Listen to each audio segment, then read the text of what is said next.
Welcome. Hello to all our faithful listeners. You are listening to another installment of the podcast, Faith and Works, where we explore our community values, the values we share as we do our best to truly live together.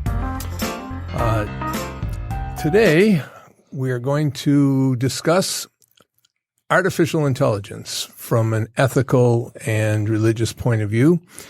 I am Bob Bruttell. I'm the moderator today, and I have with me on my right David Koukal, who is a professor of philosophy at the University of Detroit Mercy. And next to him, I have Arun Prasad, who is deeply involved in technology, has a firm that deals with the security, digital security, and has a good deal of interest in this subject of how artificial intelligence will affect us now and in the future. And on the other side of the table, I have Saeed Khan. Saeed Khan is the senior lecturer in Near Eastern Studies and the director of global studies at Wayne State University. So welcome to the three of you. Looking forward to this discussion. So thanks for doing this. We've been interested in this subject, the four of us, for quite some time. We think that religion and ethics needs to be applied. It needs to be discussed in regard to technology or applied technology, the ideas that are involved in artificial intelligence. And we've kind of asked the question just to begin, can our ethics be applied to artificial intelligence? That is, can technology be subject to our ethics? And I'm going to start out with Saeed and ask him how he views whether ethics can be applied to artificial intelligence from the point of view of can the technology get ahead of us, and are we going to end up playing catch up with our ethics?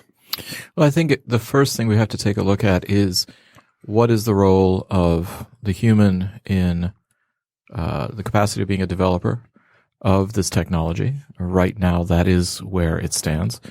And as such, the human being has both the agency and really the control to define the parameters of what this technology will do based on algorithms that it then instills in that technology. And at the same time, I think there's a related topic that needs to be discussed, and that is, along with getting technology to do something, is there then going to be the need to define the terms of personhood? If we have technology that is going to mimic, resemble, replicate what human beings do, then does that mean that at some level it is going to be treated as a person? Well, if it is, then the ethical construct around that technology has to match it. After all, human beings are, at least according to their owner's manual, ethical creatures, and define a certain kind of an ethical construct. So it would be similar for technology to have both of these components there, personhood and the ethics around it. The danger happens where there's an imbalance, that the personhood and the ethics don't align themselves. One way of looking at this is that we create technology that allows us to outsource our ethical construct to have the technology do things that would be perhaps unethical for human beings to do, maybe even illegal or criminal for human beings to do. So it's important to recognize how these topics, how these issues are interrelated, and making sure that there is, I think you used the phrase that, will technology surpass our ability to control it? I think that perhaps just to modify that and say that, can technology, ethics, and a notion of personhood all be aligned in a certain harmony?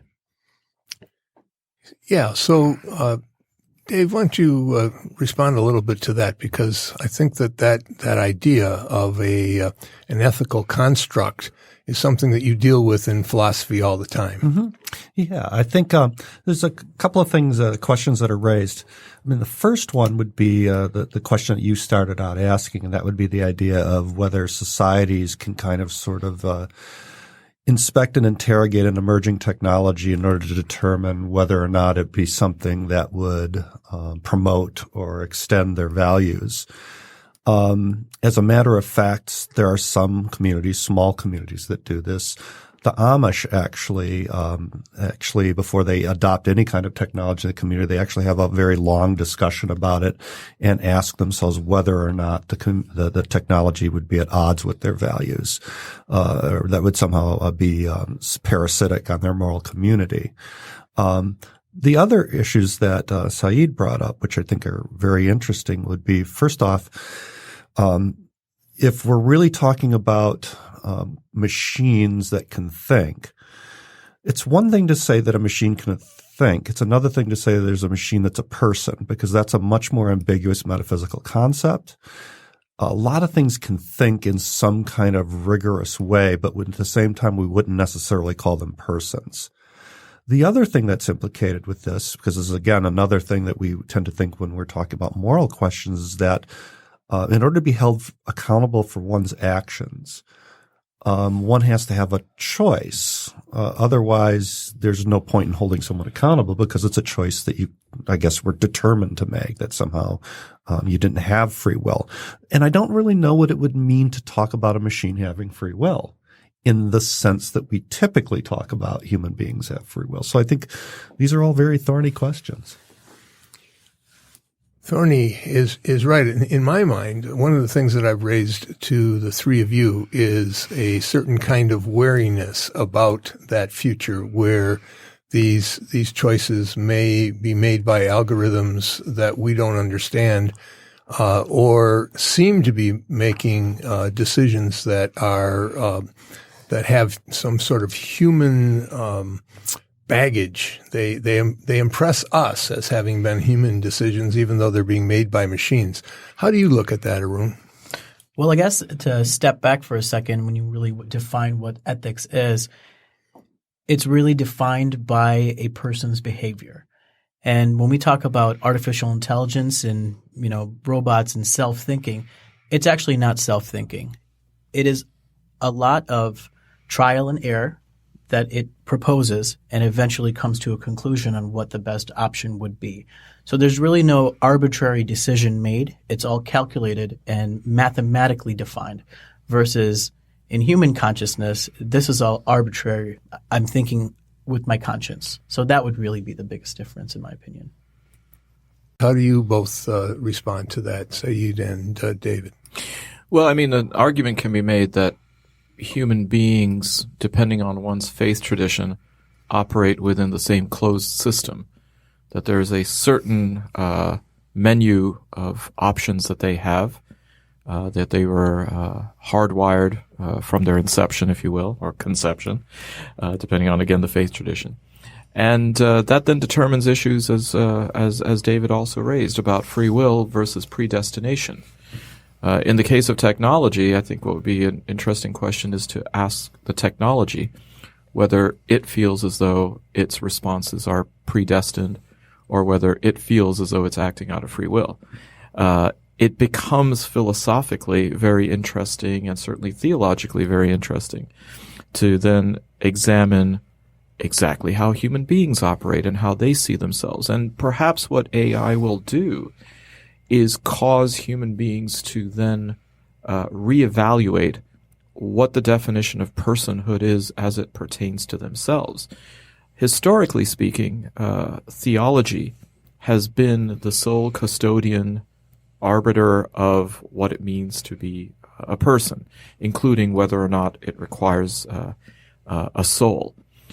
And as AI develops, evolves, if you will, matures, these questions will not just be ones to explore regarding the technology itself, but perhaps to assess things that we have taken as being self-evident, as givens, and put a lot more thought into then exactly what are the parameters of these concepts from a human experience. Right.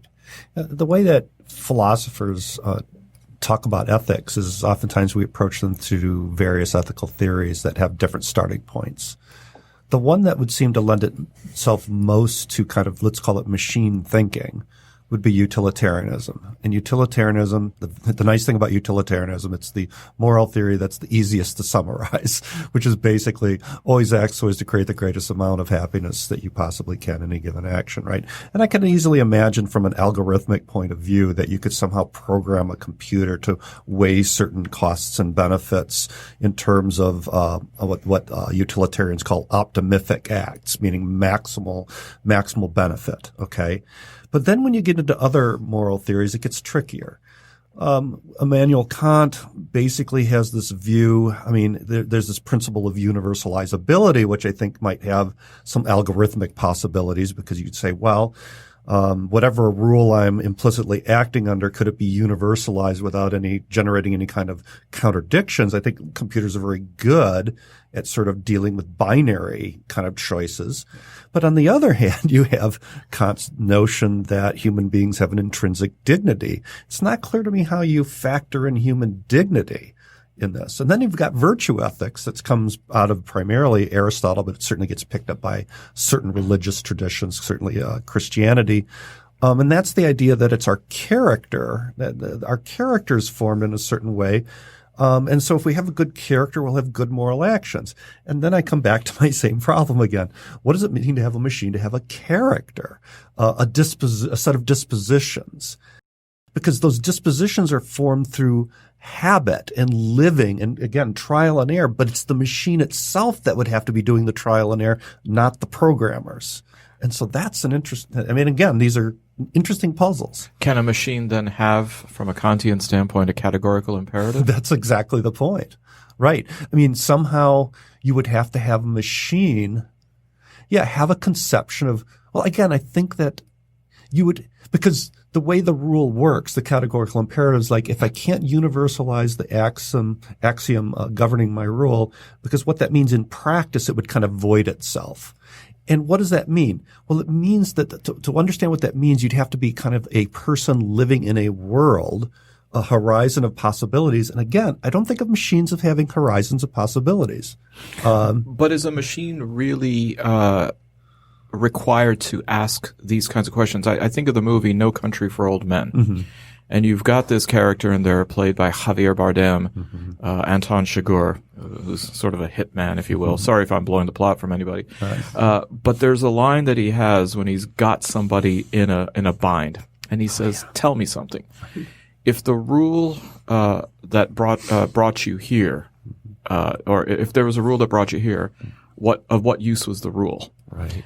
And it's a fascinating question, because then is it even helpful? Is it even valuable to go ahead and, with all respect, philosophize about these rules? Should a technology have to then go through that process along with the process of picking A or B? Right. Yeah. You're demanding an awful lot of the technology, right? So going back to the whole, trial and error that you brought it up, I think another assessment is, how would a machine know the difference of what is correct on a trial and error basis? So it goes back to, again, morality or ethics. And ethics is defined by human behavior and dignity. Mm-hmm. So that goes back in the question, how can a machine know yes or no when trial and error? What is correct? What is incorrect? So that's really what it boils down to. I can confidently say that a machine can never replace a human in any type of regards in those decision-making times. So I want to explore that for a minute, because I have heard folks in computer labs talk about humans as having brains that are wet machines. So there's some level at which some of the technologists, anyway, are disregarding what we were talking about earlier, which is soul, emotions, the ability to experience memory, and memory in the way we do, which could experience nostalgia, a sense of the past having passed and the future being possible.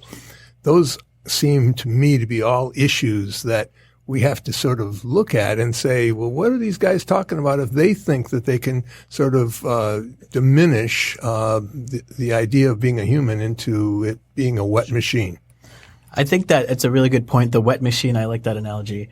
Let's define a thought process. The way we have it is a million variables that influence our decision. You know, the time, the date, how you're feeling at the time, your consciousness.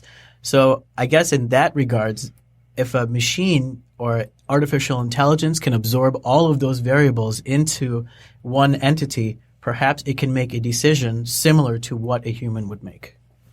But is it helpful to have some of the inputs that human beings will have in the calculus, emotion, feeling, the moral conundrum? I mean, take, for example, Garry Kasparov playing a computer in chess.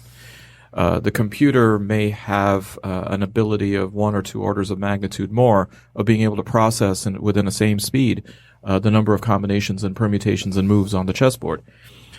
At the same time, for the computer, it has been programmed with the goal to win. It probably hasn't been programmed with the notion of shame as negative reinforcement if it loses or exaltation if it wins. Its simple task is to go ahead and win the match. Kasparov is always going to have that in the back of his head at a certain point, that, oh man, what's going to happen if I lose to a machine? Or what does it really mean if I beat this machine? Mm-hmm. So again, I mean, when we're talking about all of these factors, as we're moving into what some would call a post-human future, and human beings, in fact, are in many capacities selecting out the emotional component to these things. Are we becoming more machine, and are we then asking machines to become more human? And is that going to create its own kind of singularity? I think the interesting thing is that, I mean, there's no way I can respond to the whole thrust of that in a single bite. But I think that one of the, when I ask these, when we're entertaining these questions, I find myself constantly saying, well, what is it that machines don't have that we have? And both Arun and Saeed have sort of given a short list of those. One of the other things that machines don't have are what we would call an existentialism, a situation that you're throwing into, right? I mean, there's sort of a sense where machines ontologically don't exist in the same way that human beings do because they don't have context. They don't have situations. Okay. Now, when we talk about different ethical theories, if you're applying Kantian ethical theory or if you're applying utilitarian ethical theory, it's very unsensitive to situation because basically they're saying, look, we have a principle, perform the principle, think the way you think through the principle correctly, you're going to come up with a moral outcome. The trick is, of course, is that most human beings don't apply moral theory that way, even professional philosophers. It's more probably on the virtue line, right? And the virtue approach to ethics is that where Kant and, let's say, Jeremy Bentham or John Stuart Mill would say, yes, no, you got it right, there's a definite answer to this. People like Aristotle is going to say, some situations, normally there's a rule of thumb that you would go towards, but in this particular situation, you go the other way. Okay. Again, whether a machine can ever kind of reach that level of subtlety of thinking seems doubtful to me. Now, you brought up the chess machine, right? The chess players. As complex as chess is, moral decision-making is infinitely more complex, right? There's only 64 squares on a board, and I know, yes, there's millions of moves and all that. But when you're really thinking morally and trying to think of all of the implications of it, it's a massively larger question. And in fact, the finitude of the chessboard actually says, well, there's only a limited number of outcomes, where with moral thinking, oftentimes we don't know what the outcomes of all of our decisions will be. Why? Because as human beings, we're just finite. There's things we can't know and we'll never know. And that's, again, how can a machine sort of have that conception that it has a sense of its own finitude? Well, I mean, if it realizes that it is the sum total and only the sum total of what its developer has programmed it to be, it would then understand that it belongs to a closed system. Mm-hmm. I guess the question though is that does it or should it matter to the machine? Does it need to have that? And here I'm going to throw in another word that we can really expand on. Should it have that kind of consciousness or that self-awareness that it's operating in a closed system? It's governed by its boundaries, just like any other machine is. So it's not maybe aware. And again, we use that word aware. It's not self-aware, but it knows that it cannot exceed those boundaries. So it doesn't even touch those boundaries. So yeah, I believe that it won't exceed it and will not exceed it if it's told not to. But yeah, go ahead. Oh, good. I mean, but one of the things I wanted to say is that I think it's when you said it's not really self-aware, I think that's the key thing. It's one thing for when you write a program of some kind, whatever kind, that's saying, okay, there's parameters. Okay. So the programmer or the code writer is aware of the parameters, right? It's a whole other thing for the machine to be aware of those parameters. I mean, I would say that it would get to the edge of its little algorithmic universe and say, okay, beyond this line, it's like nothing. There's a void. But that's saying, well, I can't calculate over there. I can't compute over there. But it's not like it's reflecting on it, right? It's not saying, wow, I'm really limited. It's hard for me to, and now maybe there's a thinking machine that can do that. I mean, I'm not a computer scientist. I wouldn't say it's impossible. Right? Well, that's really where I wanted to go, because the people who talk about learning machines, AI that is capable of learning from situations, do not put that kind of a boundary, it seems to me, on what you're saying. It says that it can have what we would call an experience, but it can encounter a situation and say there are another set of whole responses that the machine could have to that. And at that point, then you have a level that would look a lot like consciousness, because if the machine, as it seems to have done in the chess condition, where the machine actually discovered ways of acting, ways of moving that humans had not discovered, right? Because of the millions of possibilities that humans had sort of rejected in some way, or had not explored. So how do you respond to that? How do you respond to the idea that there might be a kind of consciousness that would come from a machine that was constantly picking up new ways of dealing with situations? Well, there's this idea that, okay, it seems to me clear that at least if we define thinking in a specific kind of way, the best chess computers are thinking, and they're learning. And I know enough about this kind of computing that's the case. It's a whole other thing to live a life, right? In other words, if you're designed to be a chess computer, you're just a chess computer until the programmer changes it. Correct. Maybe you'll be a bridge player computer next or something. Okay. I guess the way I'm thinking about it is like if you're thinking about a human being that kind of develops experiences over time and then cogitates on them and situates themselves in relationship to these various phenomena that it's encountered in certain ways, it seems to me that we're talking about a computer that would somehow map how children develop. Because think about children. They're kind of just thrown into the world. They're just a bunch of sensors at one point, right? And then they start cogitating about things at a certain point, pretty early, actually. I think if you could make a computer do that, then you might have a computer that might possibly be a person. Well, let's take a look at a fairly recent segment of the historical arc of history, of human history, and the impact of the Industrial Revolution. Human beings had a certain definition, encounter with consciousness. In the pre-modern era, it was very much centered around a deity of some kind or the other. The word atheism just wouldn't even be in anybody's vocabulary. The ability for human beings to control nature, which is a byproduct of the Industrial Revolution. I mean, the very idea that you can take a stick of dynamite and you can bore a hole through that which God created so that you can then build a railroad track and then pass a train that you yourself have created and made a locomotive is a very powerful thing. And the change to consciousness of that human being to realize, you know something, I no longer belong to that closed system. And even if there was a curiosity that the human being said that which I can't do, I will then attribute to this thing that I call a God. Well, now that line has been obliterated because you can actually replicate that. So it either pushes God further away, or as Nietzsche would say, well, it just kills God altogether. But that whole process is one of an evolving consciousness.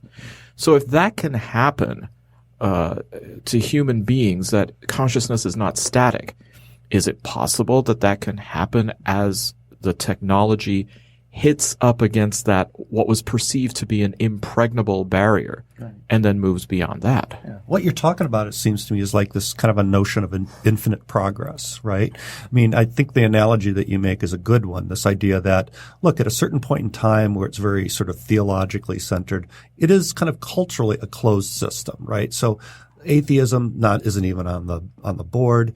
But then you get modernity, basically. You get people like Bacon and Descartes, and basically, I mean, Descartes says in the Discourse on Method, he says, we want to be masters and possessors of nature. We don't want nature to master and possess us, which would be the closed system view. So the point is well taken.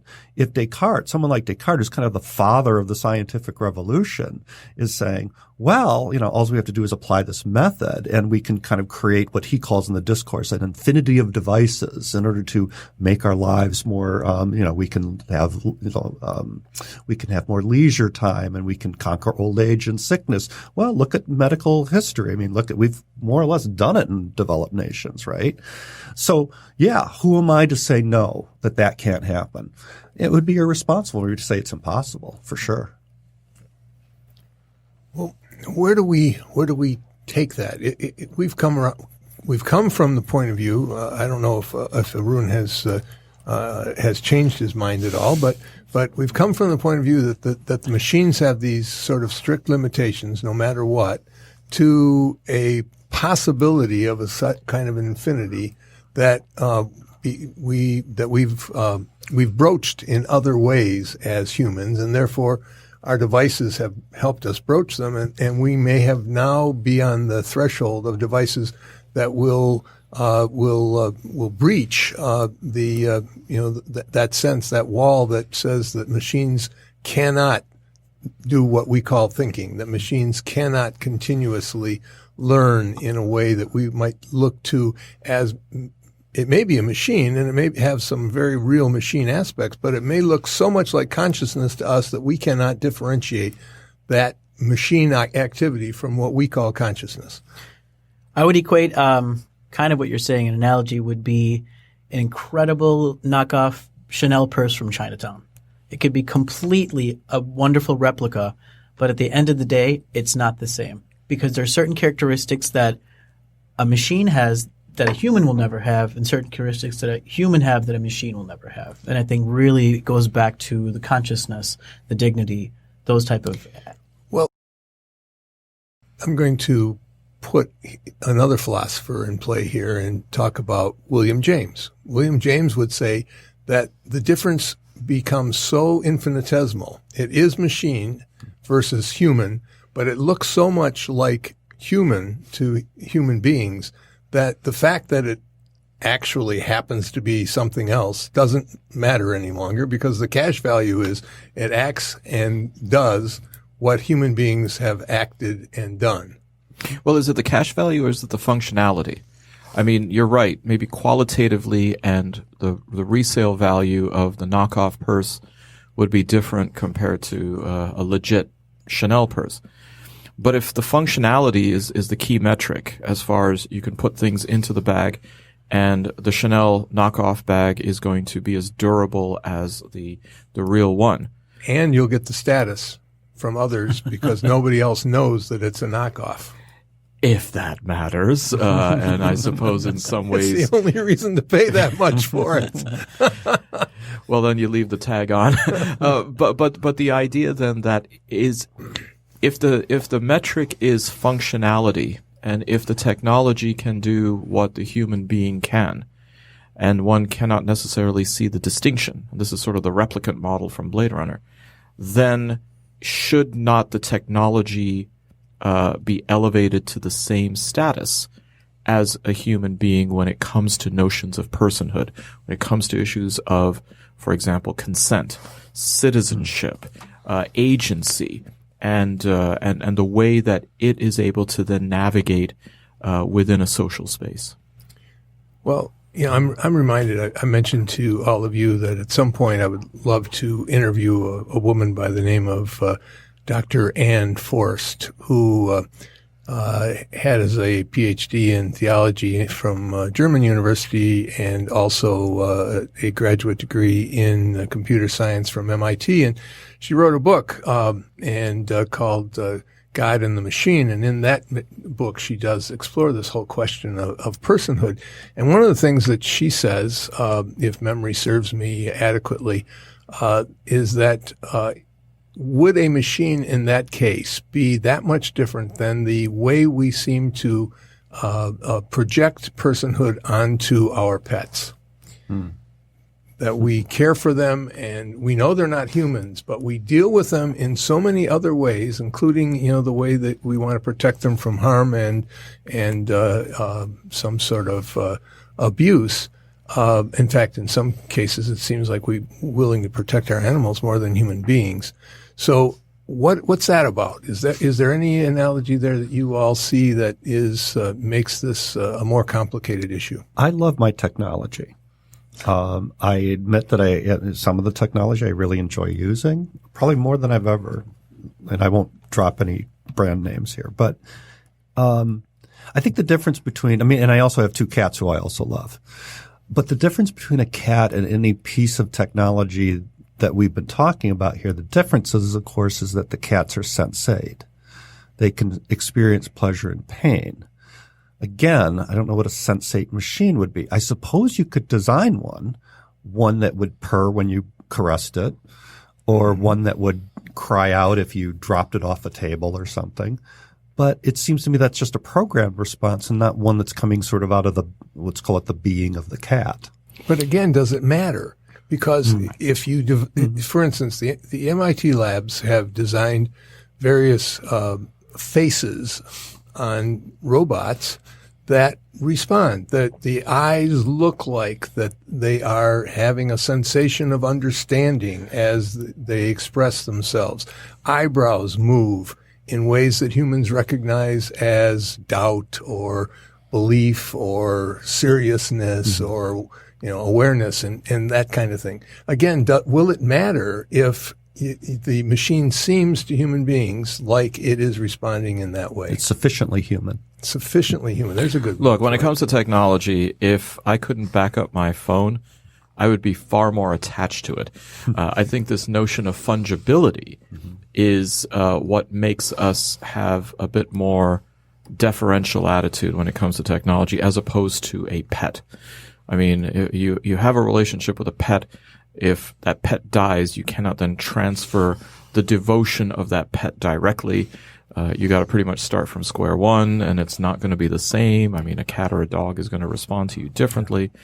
But I know that, if there was, God forbid, the house is on fire, I may not necessarily have the same impulse to go ahead and grab my phone compared to, say, grab my pet, because I know at least my phone is backed up to the cloud. I will then go straight from my burning house to the Apple store and just get a new iPhone. Can't exactly do that by going to Petco and getting a new pet. An exact the same pet. Exact the same pet. Unless I had thought ahead and cloned it, frozen it, and then had it as a backup. Yeah. Which very well could be. So I want to pivot here a little bit. I think we're exploring an area that I think we could go on to a long time, but the idea of perception and how humans perceive things seems to me to be a question that you have to introduce here and that's the pragmatic sense that I'm saying, is that will it matter that it is absolutely, as Arun says, a machine when it seems like it is not a machine to me? And so I think that that's a really interesting question to explore and to continue to talk about the ethics of how we would perceive that. And then, of course, there's all of the things that we could talk about at a later date about the kinds of things machines do, and whether or not machines might seem so smart to us that we start relying more and more on machines and less on humans for the kinds of decisions that we might have otherwise looked for someone very smart or a guru or a professor of philosophy or something like that, right? But I want to pivot a little bit from there to the wariness part, because we do have some aspects of technology that we were talking about earlier prior to this gathering around this table about the wariness. And I'm looking at, for instance, the kinds of ethical choices that will have to be made with the gene, the CRISPR and advances beyond CRISPR, which will be able to take our genes and slice and dice them in certain ways. I don't know that we've actually talked specifically about that area of science and technology. Arun, do you have any? What's your sense of wariness about those kinds of abilities that technology will be able to change humans as we've known them? Well, I think let me take a step back, just talking about CRISPR for a second. I saw a Vice documentary specifically talking about using CRISPR to splice genes on different organisms. And recently they started doing it to this particular strain of bacteria. They noticed that this particular strain of bacteria had a completely different diet and could take in nutrition in different ways. So what they ended up doing is combining two different types of bacteria by splicing the genes and creating a super bacteria that actually consume in the environment. So some MIT professors put this massive amount of bacteria, and they got 2 pallets of plastic containers. So it slowly started disintegrating it and turned it into biodegradable waste. So there's a real positive aspect. There is definitely a positive what we can aspect. do with CRISPR. Absolutely, but there's definitely a negative aspect too. So and so what would you see as a negative aspect? I would say maybe I wouldn't see it as a negative aspect, but a lot of people would think that we're playing God at that point, that we are determining a new future for necessarily a child that wasn't God's predetermined plan. I would actually have less of a problem with that. Not that I wouldn't have a problem with that. When we think about CRISPR and we think about, for example, interspecies fusion, shall we say, some of which was at least rumored to have occurred already in China, that's problematic on several levels. But I think there's a more subtle relationship to our genome that's already underway. And that is ownership of our own genome. Yeah. And so I'm probably less worried about somebody playing God than somebody playing banker with my genetic code. Mm-hmm. And you're finding that that's happening. And again, it becomes very disenfranchising if what is your own essence, your own genetic code, becomes somebody else's intellectual property. Mm-hmm. I mean, yes, there may be some scientist who is deciding to go ahead and clone a human being or take some part of a different animal to attach it to a human being. That's certainly going to be pushing the ethical envelope. It doesn't necessarily affect me directly, but if, for example, 23andMe then takes my genetic information and says, I own this now and I can go ahead and make money off what I have gleaned from this. And if you want it, well, you're just going to have to pay for it like everybody else. That seems to be taking it into a whole different orbit. All right. I mean, so what's been raised is the religious objections. We're playing God. You're bringing out the opportunities for rank exploitation are really magnified. But the other thing I would point to is that while we can oftentimes with technology, especially if it's cutting edge, if it's really precedent breaking, we can't have full knowledge of how it's going to play out, right? I mean, why? Especially when we're dealing with nature and the genome and all these things that are so incredibly complex that we don't really fully know them. So there's just sort of the danger of unintended consequences. I mean, the history of technology is like, well, we got this, but we got this. So we have internal combustion engines, and that's an efficient way of going from point A to point B, but then we have climate change. And And you can really kind of tell that story over and over and over again in philosophy and history of technology. It's not – so in other words, it has to do a lot to do with like we're playing with almost unimaginably complex systems with no real full sense of what we're doing. Well, I mean, those are infinitely more tangible to be able to see the correlations between an internal combustion engine and its impact in the macro scale on the environment. But what about, for example, in the 19th century when Lord Cadbury opens up a chocolate factory in Birmingham, England? The kind of massive shifts in social relations that it has. I mean, it changes the very line between the private and the public sphere. It changes family dynamics where before perhaps an entire family lived for generations under the grace and favor of the lord of the manor. Now we find that the father has gone off to the factory, maybe the kids in some capacity. The wife may stay back as a domestic within it. No one is eating dinner under the same roof together. So the idea that the unintended consequences of what was seen to be socially progressive are ones that are much more subtle, maybe ones that are intangible. Right. Or even what's happened, like when, even I was reading a book on, it's probably heard of it, Thomas Segur's Origin of the Urban Crisis, where I'm reading the book where he's talking about the effects of automation in the auto industry. And, back then they weren't even quite talking about robotic welders yet, but, it was just had a devastating effect on the city of Detroit. Yeah. Well, I mean, think about like some of the memes that we see these days where you've got a family that's sitting together at dinner and everyone's on his or her own device. Yes, so, yeah. Absolutely. Or in any restaurant that you go into and you see the same sort of thing. Right. It's sad actually to sometimes see that in a restaurant. And you got two little kids sitting there with their parents and nobody is talking to anybody. It seems like I see it in my classroom every week. Yeah, in classrooms too. But there's, I have been introducing to this discussion a certain level of wariness that I appreciate the fact that you all think is not is entirely due the issues, but I do look at that the science of biotechnology and some of the pitfalls, and I do wonder if our ethical institutions are robust enough to help us deal with that. I mean, for instance, hospitals had to play catch up on having ethical discussions about organ replacement and who would get the first organ and who gets organs when there's only a limited number available, and then all sorts of other ethical decisions that I don't half know how many there are, but I'm sure they're almost infinite. Do we have?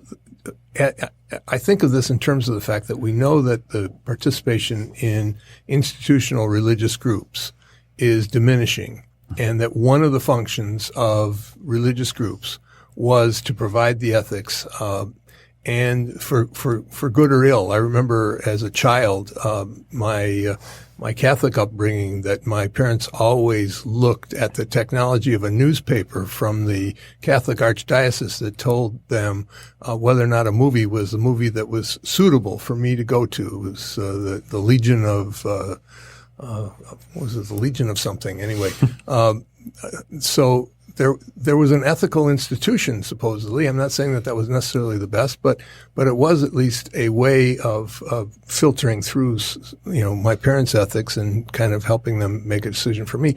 Do we have those kinds of offerings among our religious institutions, and are we losing them just at a time when we need institutions that are going to be robust enough to deal with these issues? It's interesting because if it's true, and I think you're right about this, is that if the religious communities or faith communities are diminishing, well, there's one sort of center of sort of moral guardianship that's diminishing. I certainly don't think that the philosophical professoriate is well positioned to step up and take that gap. I don't think ethics boards in hospitals are well positioned to do the same thing. I think the problem is that, in a certain sense, we've instead of embracing our own ability to make informed moral choices by reasoning through them in a rational way and sort of saying, well, we'll just give that over to the experts. I'll give it over to my pastor or my imam or my rabbi or my philosophy professor or the ethics board. What we're really doing is we're going to be coming off as nags saying, well, do you really want to do that when you've got this technology that, one, in so many ways can actually improve the lot of humankind in very tangible ways. And then also what's also coming into, especially with this new digitization, is this, I would call it sort of this technological convenience that seems absolutely irresistible. That the fact that we all have smartphones and these are incredibly powerful instruments, who's really going to give that up? If someone could demonstrate to you that actually the net effect was bad.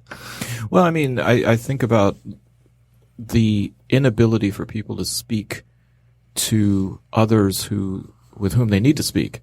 Philosophers and theologians speak within a particular vernacular that doesn't exactly align with the language of technology. And it creates a fear factor, it creates a reflexive resistance, and even a hostility. And I think of two individuals with whom the religious community still has issues. One is Charles Darwin and the other is Karl Marx. The fact that these are still unresolved conversations 150 years after they began doesn't give me an awful lot of optimism that then religious leadership today is in any way prepared, either intellectually or, dare I say, emotionally, to tackle the really big debates around AI. So that leads me to ask you, Arun. I know you are the owner and the mind behind a really important digital security firm, and so you are actually dealing with some of the fallout, right, from the technology that we have today, Sure. not a future technology. So how do you look at it? You're a person that had to create a technology that would deal with a problem created by technology. How do you relate to that? Well, it's interesting that even in security and even this digital world, when we all have our, banking issues, like yourself, you had that text message today from Bank of America and you didn't know where it came from. I didn't trust it. You didn't trust it. And so AI is evolving even in the cybersecurity world where, like I said, it's all about trial and error. Well, there's lots of trial and error in cybersecurity. There's phishing attacks. There's different type of attacks. There's filtering through a million different type of numbers and then refining the technique into hacking into your account, into your personal information. So in that regard, definitely negative. In regards to, I want to step back for a second and talk about, you said that religion is diminishing because of technology. And I don't think it's necessarily diminishing. I think it's reforming to a different trend. Religion has been pretty consistent for the past, let's say, pre-technology, internet. I would say it's been relatively consistent. But this put us into overdrive. This hyper-drived our information. This gave us the convenience to do everything and get everything in an instant. So with this information, it's so much easier to get 100,000 times more bit of information in an hour than you can get doing anything else. And I think one of the things that traditional religion teaches is patience, and that's something that we definitely don't have today. So I don't think necessarily that it's a negative aspect that religion is diminishing, but it's reforming and it will change to adapt to technology. Do you see anything on the horizon that is an adaptation? Perhaps digital ministries, but I believe that they do have that. Yeah. So instead of televangelism, interventionism, if that's a word. You do have like AI that's now issuing fatwas. So it's already there, yeah. Wow. Yeah. Well, it's interesting because in a lot of the ways of this, like, how do we fix the problems created by technology? And the answer is often just more better technology, right? And there's we've built up a kind of faith about this. Why? Because, the accomplishments of the scientific revolution and the technology that comes out of it's pretty undeniable. So I've often run into students who I just said, well, what if we just use up this planet and we can't live here anymore? They go, well, just inhabit go to Mars. And I go well, but this is a good place here, you know. Why can't we save this place? Talk about forgetting evolution. Yeah. No, I mean, it shows the new religion of disposability. Yes. Is what that is. I think where the biggest trouble is when AI starts dictating faith to us. You give us a Sure. condition? So perhaps we create a program in which that, based on our conclusions on what's right and what's wrong, given the fact that we feed it so many variables, it starts telling us what to do, in a sense. It defines our morality. And I think that's definitely a possibility. Well, I know that it'll shape us, and I can certainly see that the technology itself begins to shape us. I mean, we are all looking at screens. I didn't think of this as a problem, but just recently I heard somebody talking about the bifurcation of families and the fact that everybody was on a different screen. And I realized in my little family, my wife and I, we seldom watch television together. We are watching different screens. I mean, we may watch, the nightly news together, and then that's about it, because I don't quite like exactly the program she does. And I might not want to watch it at exactly the same time because I can, change the time as to when I want to watch something these days. So that actually, brings up the point that technology is, in fact, encouraging and helping reinforce individualism, compared to the forced communalism that existed when we only had 4 television channels or 1 TV in the house. And so you pretty much had to watch whatever it was, whoever had dominion over the remote control. So again, I think it's a mixed bag. Now, there are some cultures that definitely champion individualism, and yet at the same time, there are other cultures on this planet that don't. That is very much more communitarian. So, I think implicit within this discussion of AIs, whose anthropology is going to prevail as being the anthropology of AI? Is it going to be whiteness? Is it going to be a lingua anglica as opposed to a lingua franca? Is it going to be English? What does it mean about issues of individualism versus communitarianism? What does it mean to be about shared versus selfish? These are going to play profound roles in this, because as the Highlander once said, there can be only one. I don't think there's going to be enough space in AI that both of these can exist. It's the same kind of fallacy as back in the day when you had smoking and non-smoking sections in the same airplane. Well, there will be a smoothing aspect to technology in that we were talking about it. You mentioned the lingua anglica. English is now the language of science in many respects. We know that all airline pilots need to speak English because that's the way all control is done in the air, and so things like that are happening. And if we were saying earlier, if you don't have the word in English that is the nuanced word in another language, then will that word in the other language get lost because nobody, everybody's being forced to speak English? So that smoothing aspect, how dangerous is that? We don't know how much we now really depend on the anthropology of difference. I think while it's a struggle sometimes to accept difference, we also love difference in many ways. We love to see, sample different foods and so on. Well, who's we? I mean, again, there's not that I'm disagreeing with you sitting here in Michigan, speaking in English, but this idea that we can presume that for others around the world, they either have the desire or the luxury of difference, is a big leap. The luxury of difference. Tell me more about that. Yeah, I mean, some people simply can't afford to have anything but a fairly constant menu when it comes to what they eat, what they consume, and other aspects. It just simply could be the only option they can afford. So the notion of the multitude of choices that people have in the food court ecosystem doesn't necessarily exist for many people around the world. No, of course not. But back to this idea of smoothing is that may become even less so in places where we've gotten used to it. Or, there may be other things that we're forced to do if the machines we have to use are all the same machines. I mean, I'd love to have, to be able to define which airplanes I get on and, how comfortable I'll be in them. But I'm smooth. It's demanded of me that I give in to what the technology looks like in the air. So it seems to me that that's going to be the case in many respects.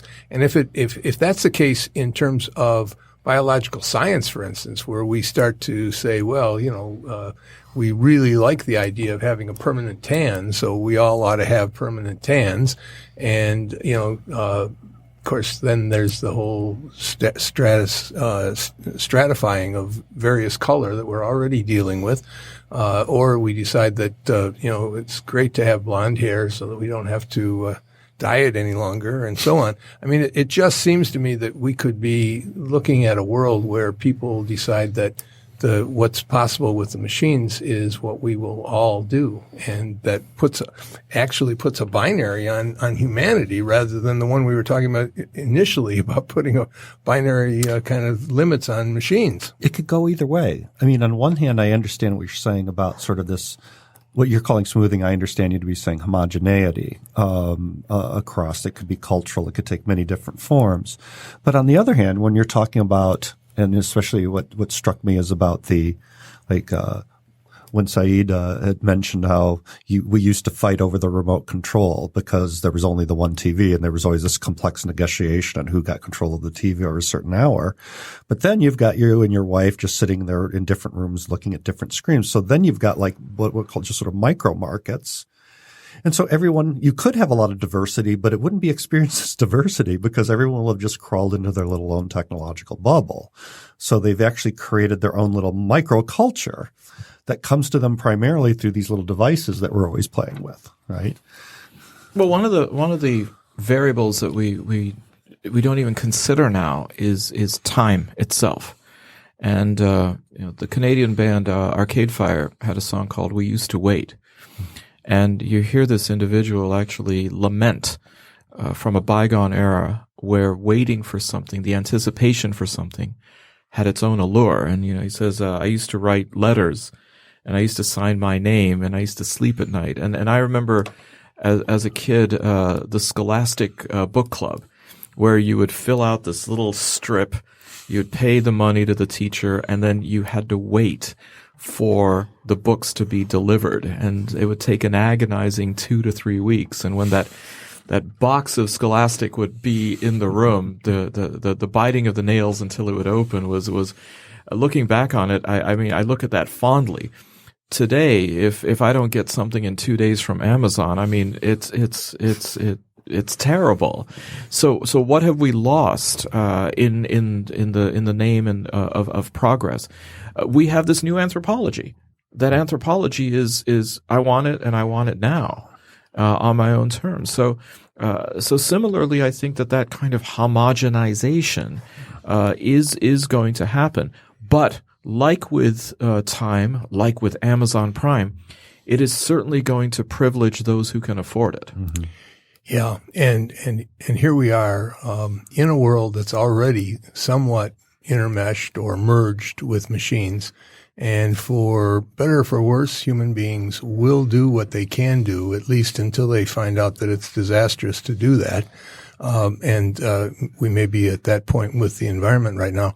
So this has been a really interesting hour, and we have been preparing to do this for some time. And so I'm certainly glad to have Saeed Khan and Arun Prasad and Dave Koukal with me, Bob Bruttell, today on Faith and Works.